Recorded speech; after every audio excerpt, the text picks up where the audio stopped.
Hey guys, Nerf Nerd here, and in today's video I'm going to be showing you how to modify the Nerf Modulus Mediator. So all you're going to need is just a Phillips head screwdriver and a bigger flathead screwdriver just to bash up the air filter. Then all you need to do is just take out all the screws along the blaster so you can see all the holes here. I've already taken them out. And good news, they're all the same length except for the two here that hold on the stock attachment point, which are two separate ones, which I just put over there. So after that's done, we can just go and crack open the shell by just taking the pump grip off and then the shell off. Okay, and here we are inside it. So the first thing we're going to do is just take out the spring here. So my spring will look a bit different to yours because I did change out the spring to something different. And then we can take out the catch mechanism here.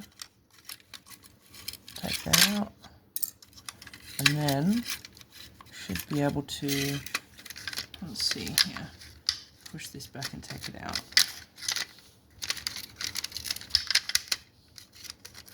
And I can unhook this. Okay, cool. So all we have to do pretty much is just lift up here.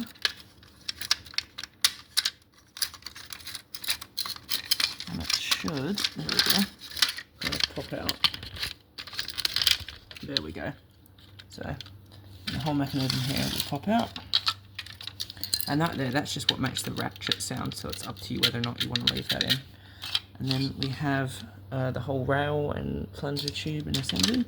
So we can just should be able to just pull this out. So we can pull this up here, and then just push this out here. So mine's a bit dirty. But you can see here I've already tapped mine out, and so all you would basically do now is just grab that screwdriver and just bash out the air restrictor that is in here. So which it looks like I've done instead of drilling it because it's not very clean. And that'll just give us a straight shot here, and then in here you can see this is our plunger tube. So just make sure you give that a good grease up. And then, yep, so mine's still got plenty of grease. That will slide nice and smoothly. And I might see if I can put in a bit of a stronger spring. I'll go dig around for the spare parts. But it's up to you whether or not you want to change the spring or leave the spring. But once you do that, we can just start putting everything back together. Okay, so we can basically just slide that back on there. Like that, one-handed. Come on. There we go. Now we can pull out that plunger tube. Here we go. And then, so these here will fit in those divots there, so we can just slip that in like that. And then, there we go. Just line it up, like that. There we go. Push that plunger tube in, and put our spring back in. I did find one, but it's a little bit too big, so we'll just stick with the original one that's in there. Push that in there like that. Actually first, sorry, I should probably add the catch spring. So I'm just going to move that underneath there, like that. And just push that in. And then we can add our spring back in. And just make sure as well, after you bash it out, that it's all nice and lubricated around the seals. And sometimes these can be a bit annoying. There we go, got that in. So when I'll do the technique of putting the shell on and then trying to push the spring in.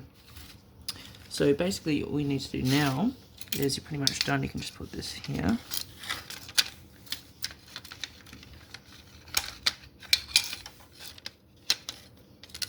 Put this on like this. There we go.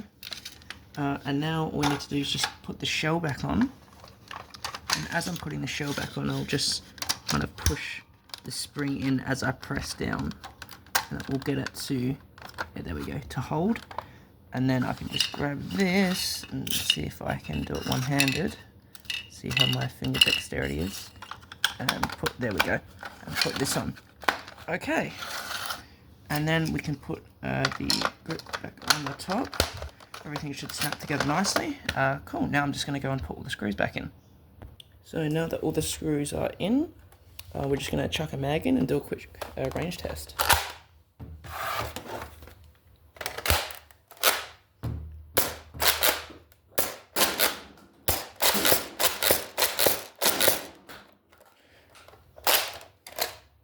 I'd call that pretty good.